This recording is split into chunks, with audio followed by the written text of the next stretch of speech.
Hi, I'm Robin Buckingham, farm planner for the Puyallup and White River watersheds with Pierce Conservation District. Today we're going to talk about heavy use areas.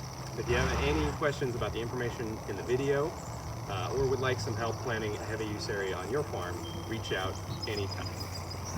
So heavy use areas are also called turnouts, runs, sacrifice areas. There's a lot of different names for the same piece of farm infrastructure. At Pierce Conservation District, we tend to call them heavy use areas. Regardless of what you call them, it's typically an area that's covered with gravel or another surfacing material, or it could be as simple as a piece of designated pasture. The purpose of a heavy use area is to provide stable footing for livestock during times that they can't be out on pasture. Western Washington, we're lucky to get lots of rainfall, around 30 inches in 6 months, depending on where you're at.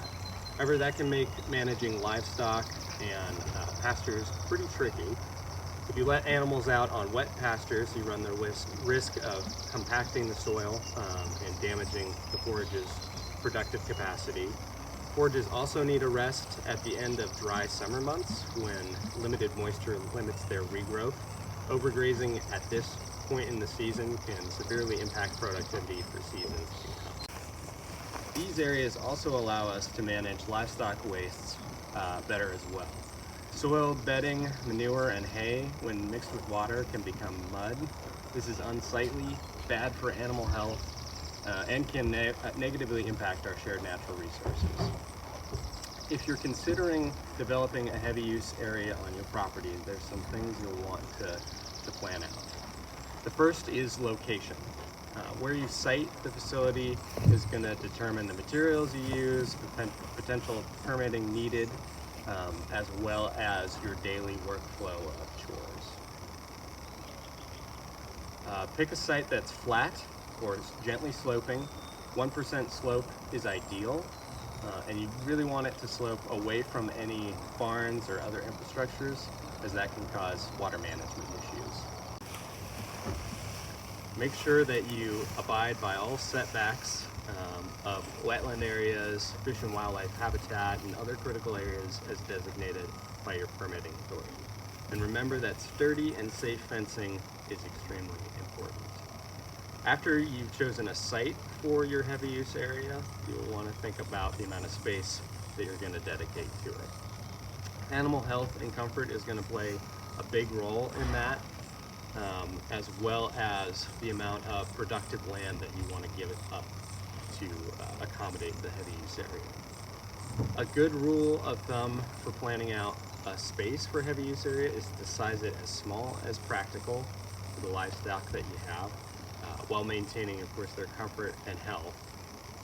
That's going to allow you to both limit costs of installation, limit the area that you have to manage and maintain, and limit your daily chore workflow area. After you've chosen a site and the size for your heavy use area, you want to consider the materials that you're going to use. This will vary somewhat by livestock. Horses, for instance, can do well on gravel such as 5/8-, while cattle will typically need concrete and organic bedding to deal with their impact and waste. You also want to consider what's underneath your top course. So on top of, or below rather, the gravel and base course that you're going to put down, you'll want to have some membrane or barrier between the underlying soil and the material that you put there. Typically this is geotextile fabric. It's a woven plastic fabric. You could also use products such as hoof grid or light hoof or other plastic paving grids. These are more expensive, but they work better in sloped areas and can help stabilize aggregate if need be. After you've installed the materials on your chosen site, you may think the work is over. Really at this point it's just beginning. Proper operation and maintenance of your heavy use area is going to be critical to maintain the benefits of the site. This includes things such as picking manure, hopefully daily, but as frequently as you can to avoid it from being ground into whatever aggregate surfacing that you have. This will reduce the permeability of that aggregate and could potentially lead to mud problems again. Other operation and maintenance considerations include regrading the surface of the material to allow for better footing and runoff, and also adding additional material that may get picked up with the manure when it's being picked. One thing I will say about the light hoof and hoof grid systems, they can make regrading a little bit more tricky, so consider your operation and maintenance flow in the planning process of your heavy use area.